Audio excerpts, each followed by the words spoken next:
বৈশ্বিক প্রেক্ষাপটে ব্যবসা বাণিজ্য ও আঞ্চলিক সহযোগিতায় পিছিয়ে থাকা দক্ষিণ এশিয়াকে এগিয়ে নিতে বর্তমান পরিবর্তিত প্রেক্ষাপটে পাকিস্তানের সাথে বিএনপি পারস্পরিক সহযোগিতার ভিত্তিতে কাজ করবে বলে জানিয়েছেন দলের স্থায়ী কমিটির সদস্য আমির খসরু মাহমুদ চৌধুরী।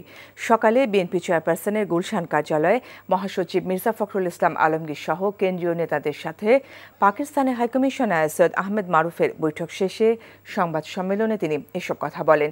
তিনি আরও বলেন, বৈঠকে দুদেশের মধ্যে ব্যবসায়িক, অর্থনৈতিক ও কূটনৈতিক সম্পর্ক নিয়ে আলোচনা হয়েছে।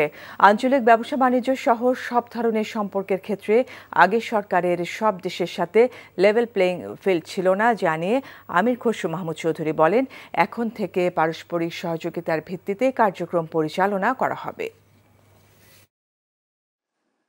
বিশেষ করে দক্ষিণ এশিয়ার রিজিয়নটা সবচেয়ে লিস্ট ইন্টিগ্রেটেড, সবচেয়ে কম আঞ্চলিক সহযোগিতায় আমরা সবার পিছনে আছি কিন্তু বিশ্বের।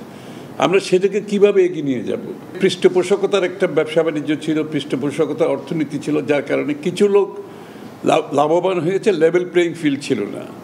তা আমরা আলোচনা করেছি বাংলাদেশে আমরা লেভেল প্লেইং ফিল্ড এখন হতে যাচ্ছে, এবং এই লেভেল প্লেইং ফিল্ডে কম্পারেটিভ অ্যাডভান্টেজের ভিত্তিতে যাদের যেখানে অ্যাডভান্টেজ আছে সেখানে আমরা একে অপরের সাথে সহযোগিতা করব।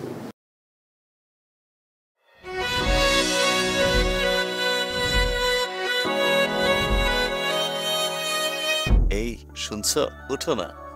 আমি বলবো একটু ঘুমাই। তোর বাইরে লেগে এক কাপ চা বানাই দে। ভাইয়া, চায় কি চিনি বেশি দিব নাকি কম? 2 চামচ লবণ দিয়ে দে। চোখে চেয়ে হাত ছুঁয়ে আছে সাজানো পথ চলা, কথা বলা যেন শেষ না। আমি যে বিয়ে করছি, আমার যে বউটা একটু ঘোরা উচিত, কারো মাথায় আছে?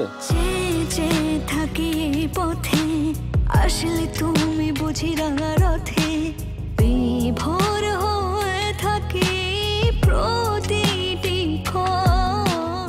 ডাক্তারের কাছে যাবো স্যার, আমার একটু নিয়ে চলেন না।